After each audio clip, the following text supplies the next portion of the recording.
Hi everyone, स्वागत है आज के इस नई वीडियो में। और आज के इस वीडियो में मैं आपको बताने वाला हूं मुख्यमंत्री मेगा छात्रवृत्ति योजना 2025 के बारे में।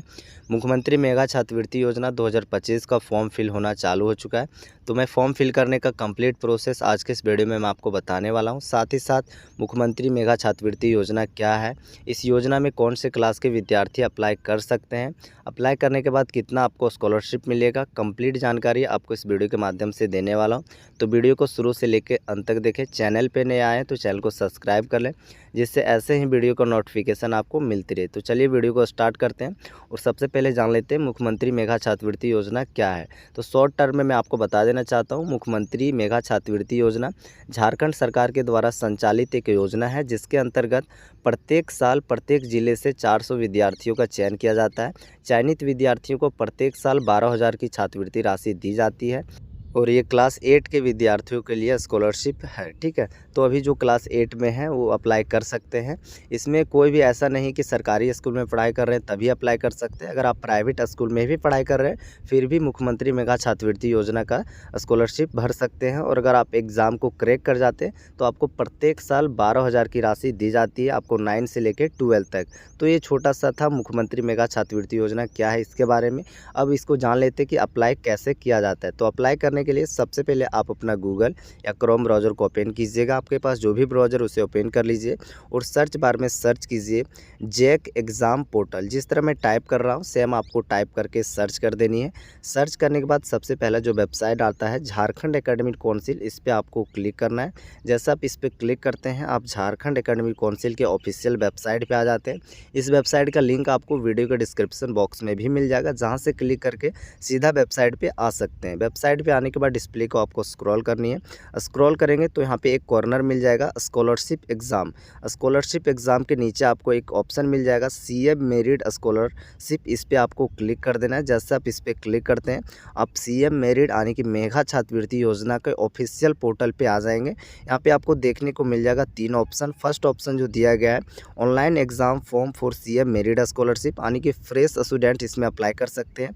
सेकेंड ऑप्शन जो दिया गया है web notice for CM merit scholarship, अगर इस मेरिट स्कॉलरशिप का नोटिस को रीड करना चाहते हैं तो यहाँ से आप डाउनलोड। थर्ड ऑप्शन जो दिया गया application form for renewal of scholarship, यानी कि जो पिछले साल स्टूडेंट पास हो चुके हैं उनको फिर से एप्लीकेशन को रेन्यूअल करना होगा, तभी आगे का स्कॉलरशिप मिलेगा। फिलहाल मैं आपको बताने वाला हूं कि ऑनलाइन फ्रेश तरीके से स्टूडेंट्स कैसे अप्लाई करेंगे। तो फर्स्ट ऑप्शन जो दिया गया online exam form for CM merit scholarship, first option पे आपको क्लिक करना है। जैसे क्लिक करेंगे आपके सामने इस तरह से आ जाएगा।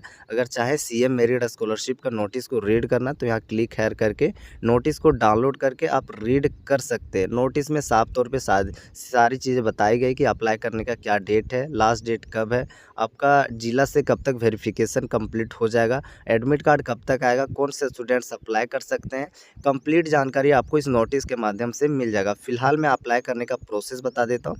तो अप्लाई करने के लिए सबसे पहले टर्म को एक्सेप्ट करेंगे, आई एग्री। उसके बाद आगे कदम ऑनलाइन आवेदन पत्र भरे, इस पर क्लिक करेंगे। Proceed to online application form, आपके सामने प्री एप्लीकेशन फॉर्म आ जाएगा जिसको आपको फिल करना है। तो सबसे पहले यहाँ पे आपको पूछा जा रहा है विद्यालय जहाँ छात्र छात्रा कक्षा 8 में अध्ययन हो, यानी कि आप क्लास 8 में जहाँ भी पढ़ाई कर रहे हैं उसका डिटेल देना है। तो आप उसका डिटेल देंगे। सबसे पहले विद्यालय का जिला, आपका स्कूल कौन से ज़िले में आता है उस ज़िले को यहाँ पे सेलेक्ट कर लेंगे, लिस्ट मिल जाएगा। उसके बाद विद्यालय का प्रखंड, उस ज़िले के कौन से प्रखंड में आपका स्कूल आता है उस प्रखंड को सिलेक्ट कर लीजिए, यानी कि ब्लॉक को। उसके बाद आप यहाँ पे पूछा जा रहा है विद्यालय का नाम जहाँ छात्र छात्रा क्लास 8 में पढ़ाई करता है। ठीक है, अब जो भी स्कूल में पढ़ाई करते हैं उस स्कूल को यहाँ से सेलेक्ट कर लेंगे, स्कूल का लिस्ट मिल जाएगा। उसके बाद स्कूल का सेलेक्ट करने के बाद आपका नाम को यहाँ पे सेलेक्ट करना है, विद्यालय स्टूडेंट्स का लिस्ट मिल जाएगा। आप यहाँ पे अपना नाम को देख लेंगे, आपका जो भी नाम होगा वो लिस्ट में आ जाएगा। नाम आने के बाद नीचे यहाँ पे आपको स्कूल का श्रेणी, अगर आपका स्कूल सरकारी है तो गवर्नमेंट आएगा, अगर आपका स्कूल प्राइवेट है तो प्राइवेट आएगा। इतना फिल करने के बाद आपको डिस्प्ले को स्क्रॉल करनी है, स्क्रॉल करके आगे की डिटेल आपको फिल करनी है। स्क्रॉल करेंगे, पिता का नाम आपका स्कूल के अकॉर्डिंग फिल रहेगा, माता जी का नाम आपका स्कूल के अकॉर्डिंग फिल रहेगा, इसको आप एडिट नहीं कर सकते हैं। ठीक है, उसके बाद आपका लिंग यानी कि जेंडर ऑटोमेटिक सेलेक्टेड रहेगा। अब यहाँ पे आपको गार्जियन का एक मोबाइल नंबर देना है, तो मोबाइल नंबर यहाँ पे फिल कर देंगे। ठीक है, मोबाइल नंबर फिल करने के बाद नीचे यहाँ पे अगर आपका कोई दूसरा भी मोबाइल नंबर है तो आप फिल कर सकते हैं, नहीं है तो इसे खाली छोड़ सकते हैं, कोई दिक्कत नहीं है। अगर आपके पास ईमेल आईडी है तो यहाँ पे ईमेल आईडी फिल कर सकते हैं, नहीं है तो इसे खाली छोड़ सकते हैं, कोई दिक्कत नहीं है। इतना फिल करने के बाद आपको डिस्प्ले को स्क्रॉल करनी है। अब यहाँ पे आपको आधार नंबर अपना फिल कर देना है। जिस स्टूडेंट्स का फिल कर रहे हैं फॉर्म को उसका आधार नंबर को फिल कर दीजिए। डेट ऑफ बर्थ जो भी है स्टूडेंट्स का डेट ऑफ बर्थ डाल दीजिए। अगर दिव्यांग श्रेणी से आता है तो यहाँ लिस्ट में सेलेक्ट कर लेंगे कि कौन सा दिव्यांग है, यहाँ से सेलेक्ट कर लेंगे। अदरवाइज नन को ऑप्शन को सिलेक्ट करेंगे। कास्ट कैटेगरी को सिलेक्ट करेंगे। आप जो भी जाति से बिलोंग करते हैं उसको सिलेक्ट कर लेंगे। यहाँ मैं आपको बता देना चाहता हूँ कि अगर आप जनरल के अलावा दूसरे जाति से हैं तो उसके लिए आपको कास्ट सर्टिफिकेट की आवश्यकता पड़ेगी। तो आप अपने अकॉर्डिंग जाति को सिलेक्ट कर लेंगे। जाति सिलेक्ट करने के बाद आपको नीचे आना है। नीचे यहाँ पे आपको पूछा जा रहा है विद्यालय जहाँ छात्र छात्रा कक्षा 7 में अध्ययनरत थे। आप क्लास 7 कहाँ से पास आउट किए हैं उस स्कूल का डिटेल आपको फिल करना है। तो सबसे पहले विद्यालय का नाम जहाँ छात्र छात्रा कक्षा 7 में अध्ययनरत थे, तो आप क्लास 7 जहाँ से पास आउट हुए उस स्कूल का नाम को लिखेंगे। उसके बाद छात्र जिस जिले में कक्षा 7 में अध्ययनरत थे उस विद्यालय का पता, पिन कोड समेत, यानी कि आप जो भी स्कूल से क्लास 7 पास आउट किए हैं उस स्कूल का एड्रेस पिन कोड के सहित, जिला सहित, ठीक है। उसके बाद उस विद्यालय कौन से ज़िले में आता है जहां से आप क्लास 7 पास किए हैं उस ज़िला को सिलेक्ट कर लेंगे। उसके बाद उस ज़िले के कौन से प्रखंड यानी कि ब्लॉक में आपका स्कूल आता है जहाँ से आप क्लास 7 पास आउट हुए उस ब्लॉक को यहाँ पर आप सेलेक्ट कर लेंगे, ठीक है।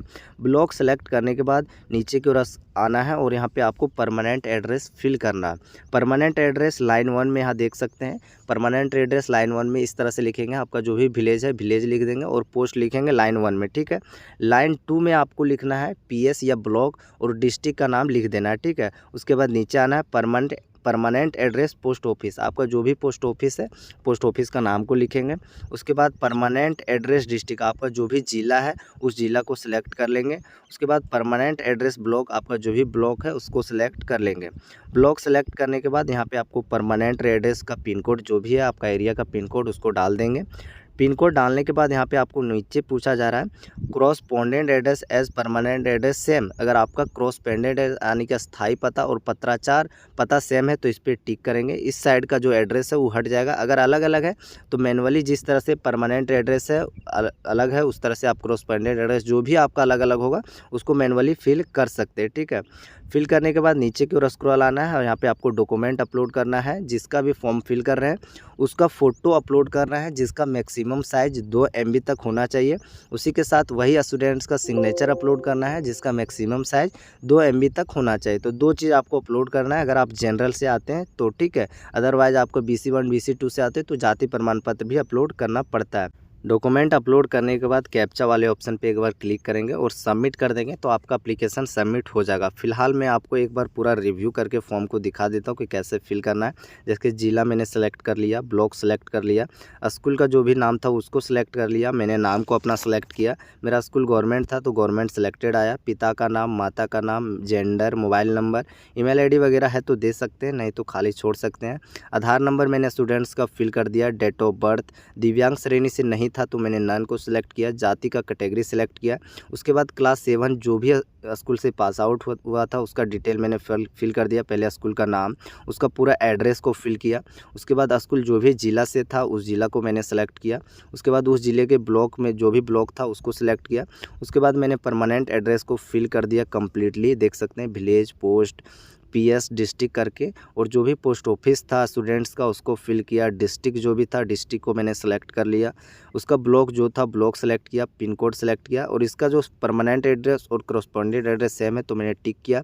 फ़ोटो को यहाँ पे अपलोड कर चुका हूँ, सिग्नेचर को भी अपलोड कर चुका हूँ। अब यहाँ पे फाइनल आपको सबमिट कर देना है। अगर आपका सारा चीज़ सही है तो सबमिट करते हैं आपके सामने फॉर्म का PDF आ जाएगा जिसको आप चाहे तो सेव करके रख सकते हैं ताकि एडमिट कार्ड जब भी डाउनलोड हो इसी से आप डाउनलोड कर सकते हैं। तो जहाँ भी आप इसे सेव करना चाहते हैं आप अपना फाइल में सेव कर लेंगे।